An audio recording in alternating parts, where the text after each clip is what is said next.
Tirumala లడ్డూపై CBI నివేదికతో కూటమి పెద్దల వెన్నులో వణుకు పుడుతోంది. సాక్షాత్తు వెంకటేశ్వర స్వామిపై అబద్ధాలు ప్రచారం చేసి చంద్రబాబు అన్కో అడ్డంగా దొరికిపోయారు. సిబిఐ ఛార్జిషీట్లో జంతు కొవ్వు లేదని స్పష్టం కావడంతో అడ్డంగా దొరికిపోయారు. తాము చేసిన తప్పును కప్పిపుచ్చుకునేందుకు భారీ ప్రెస్ మీట్ పేరుతో మరో నాటకానికి తెరలేపారు. దొంగే తిరిగి దొంగ దొంగ అన్నట్లు మరోసారి అబద్ధపు ప్రచారానికి తెరతీశారు. జంతు కొవ్వు లేదని సిబిఐ కోర్టుకు స్పష్టం చేసినా జంతు కొవ్వు ఉందంటూ మళ్లీ అపచారం చేస్తున్నారు. ఎన్డీడీబీ, ఎన్డీఆర్ఐ ఇచ్చిన నివేదికలను సైతం కూటమి తప్పుబట్టింది. సిబిఐ విచారణపైన బురద జల్లేందుకు పచ్చ మీడియాలో పిచ్చిరాతలు రాస్తున్నారు.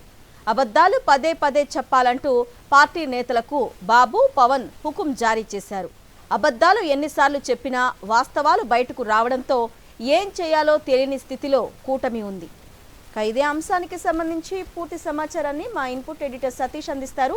సతీష్, అన్న, ముఖ్యమంత్రి చంద్రబాబు వైఖరి ఏమాత్రం మారడం లేదు. ఒకవైపు సాక్షాత్తు తిరుమల లడ్డూ పైన, తిరుమల వెంకటేశ్వర స్వామి లడ్డూ ప్రసాదం పైన ముఖ్యమంత్రి చంద్రబాబు చేసినటువంటి ఆరోపణలు, ఉప ముఖ్యమంత్రి పవన్ కళ్యాణ్ చేసినటువంటి ఆరోపణలు పచ్చి అబద్ధాలు. ఎటువంటి జంతువుల కొవ్వు కానీ, పంది కొవ్వు కానీ, ఫిష్ ఆయిల్ కానీ ఏవి కలవలేదని సాక్షాత్తు సిబిఐ తన దర్యాప్తు నివేదికలో స్పష్టంగా చెప్పినప్పటికీ కూడా ఇప్పటికీ జంతువులు కొవ్వు లేదని, కలవలేదని ఎవరు చెప్పారంటూ స్వయంగా ముఖ్యమంత్రి చంద్రబాబు బుకాయించడం, అంతేకాకుండా అదే అంశాన్ని మళ్ళీ ప్రచారం చేయాలంటూ మొత్తం ఈరోజు కూటమి నాయకులందరికీ కూడా సీఎం చంద్రబాబు ఆదేశించడం అనేది మరింత వివాదాస్పదంగా మారింది. ఈరోజు 3 పార్టీలకు సంబంధించినటువంటి నాయకులు, అధ్యక్షులు, తెలుగుదేశం పార్టీ అధ్యక్షుడు చంద్రబాబు, మరొక వైపు బీజేపీ అధ్యక్షుడు మాధవ్, జనసేన అధ్యక్షుడు పవన్ కళ్యాణ్తో పాటుగా మంత్రులంతా కూడా ప్రత్యేకంగా సమావేశమయ్యి ఈ సిబిఐ దర్యాప్తు నివేదిక పైన, అదేవిధంగా భక్తుల నుండి, అదేవిధంగా వైఎస్ఆర్ కాంగ్రెస్ పార్టీ నుండి చంద్రబాబు, పవన్ కళ్యాణ్లకు క్షమాపణలు చెప్పాలని వస్తున్నటువంటి డిమాండ్ పైన చర్చించారు. అయితే దీనిపైన మళ్ళీ తిరిగి ఎదురుదాడి చేయాలి, మళ్ళీ తిరుమల వెంకటేశ్వర స్వామి లడ్డూ నివేదికతో వెన్నులో వణుకు పుట్టినటువంటి కూటమి నాయకులు మళ్ళీ వెంకటేశ్వర స్వామి పైన అబద్ధాలు ప్రచారం చేయాలి, మళ్ళీ ఆ ప్రసాదంలో జంతువులకు కలిసిందంటూ ప్రచారం చేయాలన్నటువంటి ధోరణిలోనే ఈరోజు ఆ ముగ్గురు నాయకులు కూడా మాట్లాడడం అనేది తీవ్ర విమర్శలకు దారితీస్తుంది. అడ్డంగా సిబిఐ ఛార్జ్షీట్తో అడ్డంగా దొరికిపోయారు.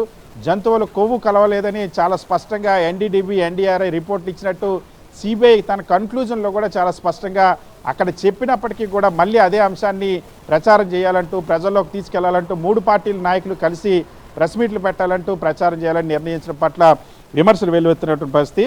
ఏదైతే దొరికిపోయిన తర్వాత కూడా, అడ్డంగా దొరికిపోయిన తర్వాత కూడా తాము చేసినటువంటి తప్పుని కప్పుపుచ్చుకునేందుకు ఇప్పుడు మరొక కుట్రకు తెరలేపారన్నటువంటి విమర్శలు ఉన్నాయి. కొద్దిసేపటి కిందట చాలా స్పష్టంగా టీటీడీ మాజీ చైర్మన్, వైఎస్ఆర్ కాంగ్రెస్ పార్టీ రాజ్యసభ సభ్యులు వైవి సుబ్బారెడ్డి కూడా చెప్పారు.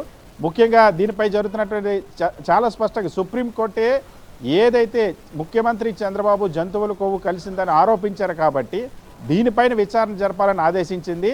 సో ఆరోపణ తప్పని సిబిఐ దర్యాప్తు తేల్చిన తర్వాత కూడా ఇంకా మళ్ళీ ఒక కమిటీని వేయాలని, మళ్ళీ సిట్ ఒక రిపోర్ట్ ఇచ్చింది కాబట్టి ఆ సిట్ రిపోర్ట్ పైన కమిటీ వేస్తామంటూ మళ్ళీ సిబిఐ విచారణపైనే బురద జల్లేలాగా స్వయంగా ముఖ్యమంత్రి చంద్రబాబు ఈరోజు ఒకవైపు ఏమో ఎన్డీడీబీ ఇచ్చినటువంటి రిపోర్టు ఆధారంగా తానే మాట్లాడని చెప్తారు, ఇంకోవైపు ఎన్డీడీబీ, ఎన్డీఆర్ ఇచ్చిన రిపోర్టుల్లో జంతువులు కొవ్వు లేదని స్పష్టంగా సిబిఐ పరీక్షించిన తర్వాత, తేలిన తర్వాత ఈ రిపోర్టులు నమ్మను, ఆ రిపోర్టులు నమ్ముతానంటూ సిబిఐ దర్యాప్తును లోపాలు ఉన్నాయంటూ సిబిఐ పరీక్షకు పంపినటువంటి ల్యాబుల్లో లోపాలు ఉన్నాయంటూ మొత్తం సిబిఐ దర్యాప్తునే ప్రశ్నించేలాగా, సిబిఐ దర్యాప్తుని తప్పుదో పట్టేలాగా, దానిపైన తప్పుడు ప్రచారం చేసేలాగా ఒకవైపు మాట్లాడుతూ, ఇంకొక వైపు ఆ సిట్ రిపోర్ట్ పైన మళ్ళీ 1 man కమిటీ వేస్తానంటూ ముఖ్యమంత్రి చంద్రబాబు. అయితే ఇక్కడ చాలా స్పష్టంగా మీడియాపై చంద్రబాబు అసహనం వ్యక్తం చేయడంతోనే ఎంత అడ్డంగా దొరికిపోయారో స్పష్టమైంది. మీడియా చాలా స్పష్టంగా చెప్పింది, సిబిఐ ఇచ్చినటువంటి దర్యాప్తులను వైఎస్ఆర్సీపీ చంద్రబాబు చెప్పినట్టుగా జంతువుల కొవ్వు, పంది కొవ్వు ఇందులో లేదని సిబిఐ తేల్చింది కదా, అది ఎందుకు ముఖ్యమంత్రి చెప్పారు, దానిపైన క్షమాపణ చెప్పాలని డిమాండ్ చేస్తున్నారు కదా అని మీడియా ప్రశ్నిస్తే ఒక్కసారిగా ముఖ్యమంత్రి చంద్రబాబు తీవ్ర అసహనానికి లోనయ్యారు. జంతువులు కొవ్వు కలవలేదని ఎక్కడ చెప్పిందంటూ చెప్పాలంటూ, నాకు చూపించాలంటూ ముఖ్యమంత్రి చంద్రబాబు అడ్డంగా బుకాయించేటువంటి ప్రయత్నం చేశారు. చాలా స్పష్టంగా ఇందులో సిబిఐ దర్యాప్తు నివేదికలోనే కన్క్లూజన్లో కూడా చాలా స్పష్టంగా చెప్పిన తర్వాత కూడా ముఖ్యమంత్రి చంద్రబాబు ఈ రకమైనటువంటి ప్రచారానికి ఇప్పుడు తనపై వస్తున్న విమర్శల్ని 3 పార్టీలకి రుద్ది 3 పార్టీలు కూడా ఇప్పుడు దీన్ని తిప్పుకొట్టాలంటూ 3 పార్టీలు దీనిపైన తప్పుడు ప్రచారం చేయాలంటే ఒకవైపు వెంకటేశ్వర స్వామిని రాజకీయాల్లోకి రాజకీయాలు చేయమంటేనే ఇంకొక వైపు ఆయన ప్రసాదంలో లడ్డూల్లోనూ కల్తీ జరిగింది లేదా జంతువులకు కలిసింది అన్న అంశాన్ని ప్రజల్లోకి మరింత తీసుకెళ్తామంటే చెప్పడం పట్ల సర్వత్రా విమర్శలు వెల్లువెత్తున్నాయి. సో అడ్డంగా దొరికిపోయిన తర్వాత దాన్ని కప్పిపుచ్చుకోవడానికి ఇప్పుడు మరొక డ్రామాకు మరొక కుట్రకు తెరలేపడం పట్ల మాత్రం సర్వత్రా విమర్శలు వెల్లువెత్తున్నాయి. Aruna. Okay Satish, thank you.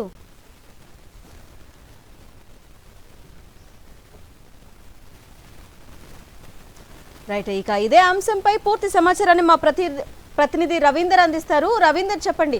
ఒకవైపు నివేదికలు కూడా స్పష్టం చేసినాయి ఎటువంటి కల్తీ జరగలేదు అని చెప్పేసి, అయినా కూడా కూటమి ప్రభుత్వం మరో ప్రెస్ మీట్ అంటూ మరో డైవర్షన్ పాలిటిక్స్ కి తెరతీసింది. దీన్ని ఏ విధంగా చూస్తారు?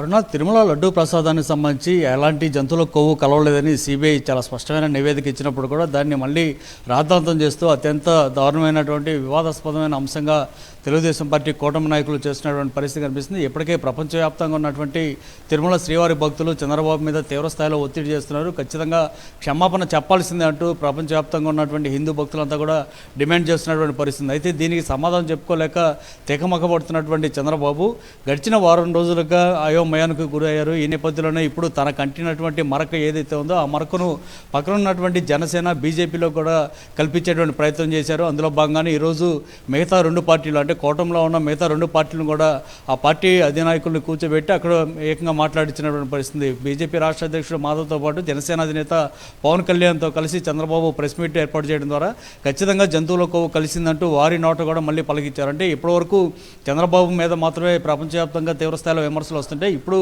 నా ఒక్కడి మీద ఎందుకు మిగతా రెండు పార్టీలకు సంబంధించి కూడా వారికి కూడా బురద అంటించాలనేటువంటి తాపత్రయం చంద్రబాబులో చాలా స్పష్టంగా కనిపించింది. అందులో భాగంగానే ఈరోజు జనసేన బీజేపీ నాయకులతో కూడా ప్రకటన చేయించారనేది చాలా స్పష్టమవుతుంది. నిజానికి సిబిఐ చాలా స్పష్టమైన నివేదిక ఇచ్చింది. దాన్ని సుప్రీంకోర్టుకి సీల్డ్ కవర్లో పంపించింది. అట్లాగే నెల్లూరులో ఉన్నటువంటి ఏసీబీ కోర్టు కూడా సమర్పించినటువంటి పరిస్థితి. అయినప్పుడు కూడా దాన్ని కాదని మళ్ళీ రాష్ట్ర ప్రభుత్వం ఆధ్వర్యంలోనే ఒక నివేదిక కోరుతూ ఒక విచారణ బృందాన్ని ఏర్పాటు చేస్తామంటూ 2 రోజుల క్రితమే ఒక క్యాబినెట్లో కూడా ఒక ప్రకటన చేశారంటే అసలు వారి ఉద్దేశం ఏంటనేది చాలా స్పష్టంగా మనం అర్థం చేసుకోవచ్చు. ఖచ్చితంగా ఈ అంశాన్ని ఇంకా రాద్ధాంతం చేయడం ద్వారా పెద్ద ఎత్తున రాష్ట్ర వ్యాప్తంగా దీన్ని పెద్ద ఎత్తున ఉద్దేశపూర్వకంగానే మత విద్వేషాలు రెచ్చగొట్టేటువంటి వ్యవహారాన్ని చంద్రబాబు చేస్తున్నట్టు అర్థమవుతుంది. అందులో భాగంగానే గడిచిన కొంతకాలంగా రాష్ట్ర వ్యాప్తంగా అనేక ప్రాంతాల్లో కూడా మహాపాపం నిజం అంటూ కొన్ని ఫ్లెక్సీలు కూడా ఏర్పాటు చేశారు. నిజానికి ఇలాంటి ఫ్లెక్సీలు చూసిన తర్వాత ఖచ్చితంగా మత విద్వేషాలు రేగుతాయని అలజడి రేగుతుంది అనేది స్పష్టంగా తెలిసినప్పుడు కూడా రాష్ట్ర ప్రభుత్వమే దగ్గరుండి అలాంటి ఏర్పాటు చేయడం, పోలీసులను ఆ ఫ్లెక్సీలో కాపలా పెట్టడం లాంటి వ్యవహారాలు చూస్తుంటేనే మనం అర్థం చేసుకోవచ్చు. ఖచ్చితంగా ఇదంతా కూడా చంద్రబాబు ఆడుతున్నటువంటి పక్కా డ్రామాగా మనం తేల్చి చెప్పొచ్చు. Okay Ravinder, thank you.